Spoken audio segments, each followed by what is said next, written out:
I'm Gabrielle Anwar and I'm alive on South Beach for now. Hi, I'm Dina Stewart. And I'm Stuart Stewart. And we're alive on South Beach. A show with a little bit of this and a little bit of that. Just like Art Basel, which started out just in the convention center and grew into 20 satellite shows, the food festival here on the beach grew, and this year there were satellite food festivals. We're talking to you this evening from the best wine and food festival in Miami called Eats and Beats. And thousands of people have showed up to taste food from various restaurants. And one of the nice things about it is there may be thousands of people here, but compared to the tens of thousands at some of the other festivals, this place is a dream because you get to taste everything. And boy, was the food good. This is Donald Shapiro, who happens to be my eye doctor. And you never know who you bump into at the food festival. So, did you get enough food tonight? I got my fair share. I think I had more drinks than food. Well, I'm basically just here taking pictures with all the guests and just having a good time. As a native New Yorker, my experience on boats was pretty much limited to the Staten Island ferry. This is the way I like to sail. Just sitting back on a boat, relaxing and watching all the people walk by. When we had the opportunity to go to the Miami International Boat Show, it was an opportunity for me really to see what it's like to be on big boats. And you're with what company? I'm with Top Notch Marine and RV. And what does that do? You sell boats or RVs? We sell boats and RVs. This weekend it's boats. And how many boats have you sold so far? 16. That's a good number. It's a great number. We're really excited to be here. How long did you have to train to be able to sell a boat?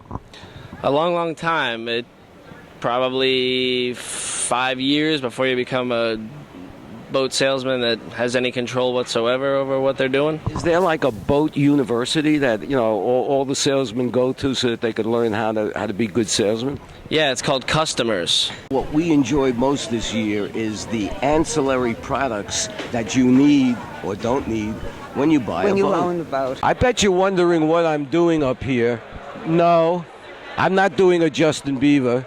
I'm here to show you an amazing experiment that we found at the boat show. This young lady standing next to me is a poop packager. Is that correct? That is generally what I call myself, sometimes a poopologist. And I understand you went to college to study this. I did. What did that entail? I studied packaging science for my undergrad degree. And then for my master's, I studied environmental engineering, where I focused on sanitation in developing countries. And how has this product been selling? This is our official launch. So we've sold 6 so far. And we're getting a lot of interest. We actually just sold 2 more over there. Well, you know, everybody has to visit the exactly. I didn't want to say that. So this is another way of doing it, folks, especially if you're on a boat. Lately, we've been getting a lot of emails from people that are planning to come to Miami Beach and want to know about different clubs and different restaurants. So we always make it our business when a new club or a restaurant opens to check it out so we can advise people. We're in the middle of what might seem like chaos, but this is the opening of a brand new club. What's the name of the club? It's actually a restaurant and lounge, 1826 Restaurant and Lounge. What do you think of this place? I love it. I love it. It's very unique. There's a lot of cute little intimate places, and there's a different vibe on every floor. We were walking home from our third event of the evening, and I turned to Dean and I said, gee, I'm really tired. Let's see if we can catch a cab. And here comes Jonesy with Freebie Miami. Yes. Tell us what Freebie Miami is. What we are is a marketing engine. And we take people anywhere on the South Beach. We never put a price on it, but drivers don't get paid, so we hope for generous tips. But other than that, we ride around, look good, bang music. It's all fun. Because so many tourists from all over the world come to Miami and Miami Beach has to stay one step ahead of anything that could possibly happen. And this is the way we do it. South Florida has the collaboration, the interagency cooperation with training, preparation, and response to conduct a regional response for a large-scale incident. We're going to have from ordinary shootings to hazmat situations. We're exercising our forces, and it's going to be going on for about 5 hours here, simulating a lot of different incidents and episodes, and working on a regional basis. We've got 3 counties represented here, it's playing disaster to get ready, and God forbid we ever have a disaster. This is Miami Beach Mayor Philip Levine, and he's also at this exercise. And in all the years I've lived here, I've never been to something like this. What do you expect is going to happen?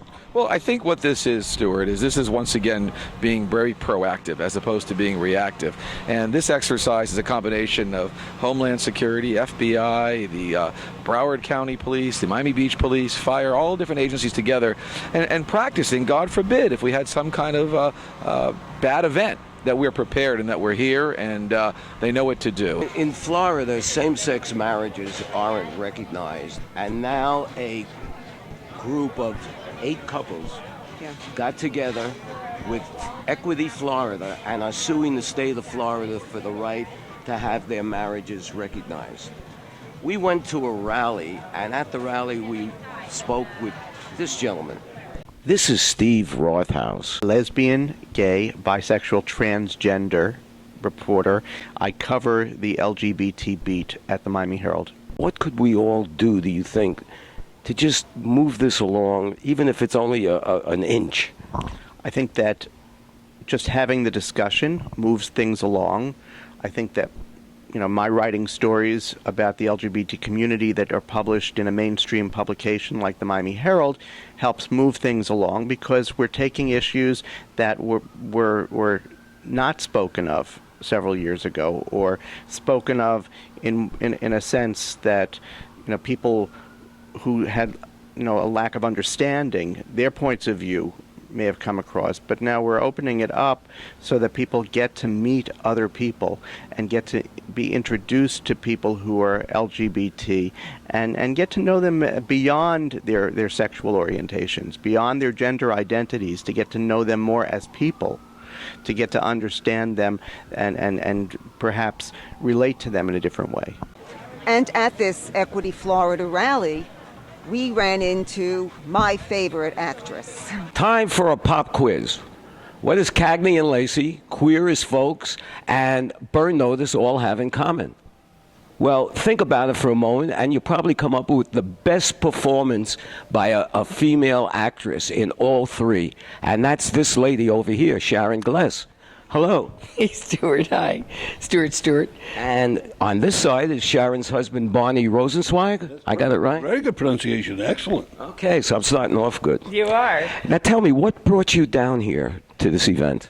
I always want to support the gay community. Always. I've been doing it for years, thanks to Queer as Folk. And they wanted to honor me tonight. For that, I don't know why, but I'm here. Well, as a straight man that has seen all of your shows and admires you as an actress, I'll tell you why. You're a strong character in every one of those. In each one of those shows, I wanted to know that character personally. Oh, that's a good thing to say. No, I'm here to support the gay community, and specifically marriage equality, and we're going to make it happen. Well, do you think gay rights is human rights? Really is the issue? Yes. And why do you think so many people are opposed to same-sex marriages when it will never affect them personally? Ignorance. Just ignorance. And what about you, Barney? You got any theories? I think people, especially of certain political persuasions, resist change of any kind. And it's hard for them. I once wrote a line for Christine Cagney that I like to quote myself. But she said change equals psychological loss, even change for the better. Well, let me interrupt for a minute. Let's explain who you are so that you could write lines for Christine Cagney. Okay. Well, Cagney and Lacey was my idea. I was, by definition, I was the guy who said Christine Cagney wouldn't say that. I was the boss on the show. She married the boss. He created the show. And I married the boss 10 years later. And I want that known because I got the part before. Oh, okay. So you didn't get it the way some actresses. That's right. No, I didn't. No, you didn't have to, because you've got the talent, and that's the important thing. Why do you think there's so much fear in America for change. It's almost at a point where people are hysterical. They don't even know why. They quote things they don't understand, anything so that they don't have to recognize change. Why do I think people are afraid? I don't know. We ran across the same problem with Cagney and Lacey. We were thrown off the air 3 times by the time it was over. And I asked Tyne Daly once, I said, who's our enemy here? And she said, fear. And I think it's just ignorance, people not knowing. They only know their way. There also seems to be like a dumbing down of America. Get you involved in the George Zimmerman case, and you don't have to think about what's happening in the Ukraine. And meanwhile, the government is saying we can't spend money, but where's all that money going to? Well, I'm a big pro-government kind of a person. A government that takes care of its poorest people, a society that looks after the weakest in it so that they can all thrive and all be successful together. And it's changed a great deal, of course, this country in the last 10 years.